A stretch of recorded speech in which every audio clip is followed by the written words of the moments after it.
भगवते वासुदेवाय। साधकों, हम श्रीमद् भगवद गीता के 12 अध्याय कंप्लीट कर चुके हैं और आज हम 13वां अध्याय सुनने जा रहे हैं। तो देखिए, 13वें अध्याय में भगवान प्रकृति पुरुष और चेतना के बारे में बता रहे हैं। प्रकृति पुरुष और चेतना के बारे में देखिए, अर्जुन ने कहा प्रकृतिम पुरुषम चैव क्षेत्रम क्षेत्रमेव क्षेत्रज्ञमेव च एतद वेदितुम इच्छामि ज्ञानम ज्ञेयम च केशव। केशव को कह रहे हैं, हे श्री कृष्ण, मैं तो ये जानना चाहता हूँ, मैं प्रकृति और पुरुष के बारे में, क्षेत्र और क्षेत्रज्ञ, भाई खेत और खेत को जानने वाले के बारे में, ज्ञान और ज्ञेय, जो ज्ञान है और ज्ञेय, जो ज्ञान को जानने वाला है, मैं इनके बारे में जानने का इच्छुक हूँ। तो देखिए, भगवान अब क्या कहते हैं उन्हें, इदम शरीरम कौन्ते क्षेत्रम इत्याभिधीयते एतद यो वेत्ति तम प्राहु क्षेत्रज्ञ इति तद्विद। कह रहे ये शरीर, हे कुंती पुत्र, जो ये हमारा शरीर है, यह क्षेत्र कहलाता है, ये खेत कहलाता है। जैसे खेत में अनेक प्रकार की फसल बोई जाती है, तो उनके बारे में कौन जानता है? खेत का मालिक। खेत का मालिक उन फसलों के बारे में जानता है, इसलिए उसे क्या कहेंगे? क्षेत्रज्ञ कहेंगे। और जो खेत है वो क्या कहलाएगा? क्षेत्र कहलाएगा। इसलिए ये शरीर क्या है? ये क्षेत्र है। इस शरीर को जानने वाला वो क्षेत्रज्ञ कहलाता है। ऐसे ही एतत् यो वेत्तिं तम, कह रहे जो इसे जानता है, तम प्राहु क्षेत्रज्ञ, उसे क्षेत्रज्ञ कहा जाता है। इति तद्विद, कह रहे ऐसा तुम जानो। अब यहाँ भगवान क्या कह रहे हैं, भाई अर्जुन प्रकृति पुरुष और चेतना के बारे में जानना चाहता, तो उन्होंने कहा भाई प्रकृति क्या है? जो हमें चारों ओर दिखाई दे रही, जो चीज़ दिखाई दे रही वो सारी प्रकृति है, भगवान की देन है वो चीज़ें। और हम क्या हैं? हम पुरुष हैं, हम उनका भोग करने वाले हैं।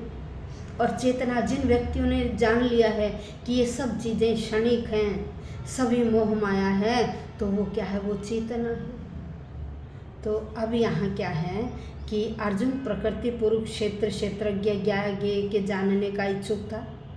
जब उसने इन सब के बारे में पूछा तो भगवान ने कहा ये शरीर क्षेत्र कहलाता है, शरीर को जानने वाला क्षेत्रज्ञ कहलाता है। और ये शरीर क्या है? भाई बद्ध जीव है, हम इसमें क्या करते हैं? कर्म करते हैं, तो ये कर्म क्षेत्र भी कहलाता है। और हम इन सांसारिक मोह माया भौतिक कार्यों से क्या है? बंधे हुए हैं। और प्रकृति पर हम अपना क्या जानते हैं कि हम इसके स्वामी हैं, हम इसके स्वामी हैं। हम उस प्रकृति पर अपना स्वामित्व प्राप्त करने का प्रयत्न करते हैं कि मैं इसका स्वामी हूँ। ये कर्म क्षेत्र जो ये मेरा है, ये शरीर मेरा है। ये शरीर किससे? इंद्रियों से बना हुआ है। और इंद्रियां तो क्या करती हैं? अपनी तृप्ति के लिए विषय भोगों के पीछे भागती हैं और विषय भोगों का भोग करके संतुष्ट हो जाती हैं। लेकिन जो क्षेत्रज्ञ है, जो क्षेत्रज्ञ है, जानने वाला है, जो चेतन है, वो क्या है? वो हर चीज़ के बारे में जानेगा।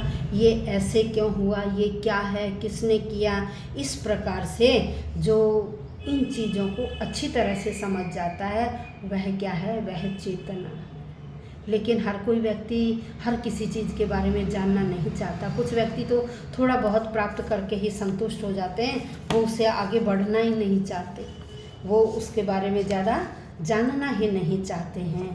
तो देखिए क्या है, जब व्यक्ति अपने खेत में तरह तरह के बीज डालकर खेती करता है तो क्या होता है? उसे हर चीज़ का ज्ञान होता है। तो हम भी क्या करते हैं अपने शरीर में, भाई हमें क्या क्या हम अहंकार कर लेते हैं, हमें हर चीज़ से ममता मोह माया हो जाती है, तरह तरह के हम कर्म करते हैं और फिर उन कर्मों के अनुसार ही हम दूसरा जन्म लेते हैं। और भगवान क्या है? शरीर के साथ हम क्या मानते हैं? अहंकार और ममता। जब इनका विच्छेद हो जाए, जब ये हम समझ जाए कि अहंकार ममता कुछ नहीं है, तो हम किसकी तरफ हो जाए? भगवान को जानने के लिए हम सतर्क हो जाते हैं, हमारा दिमाग उस तरफ चला जाता है, भगवान को जानने के हम इच्छुक हो जाते हैं। और जब हम अपने शरीर से विच्छेद कर लेते हैं तो क्या है? हम किसकी तरफ? हम ज्ञान मार्ग की तरफ बढ़ना शुरू हो जाते हैं। तो देखिए, इस संसार में अनेक ब्रह्मांड, उन ब्रह्मांडों में बहुत सारे जीव हैं।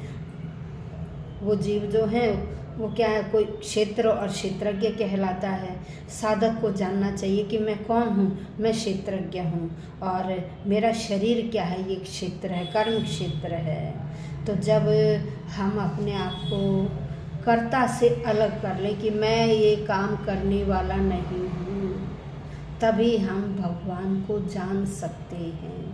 और यह विच्छेद हर कोई व्यक्ति नहीं कर सकता, क्योंकि हर व्यक्ति ये कहता है मैं इस काम को करने वाला हूँ, मैं इस काम को करने वाला, ये मेरा है, ये तेरा है। ये क्या मोह माया है। जब तक हम इसमें डूबे रहते हैं तब तक हम भगवान को अच्छी प्रकार से नहीं जान पाते। भगवान को जानने के लिए हमें इस मोह माया का त्याग करना पड़ेगा। तो आज हमने ये श्लोक संख्या 1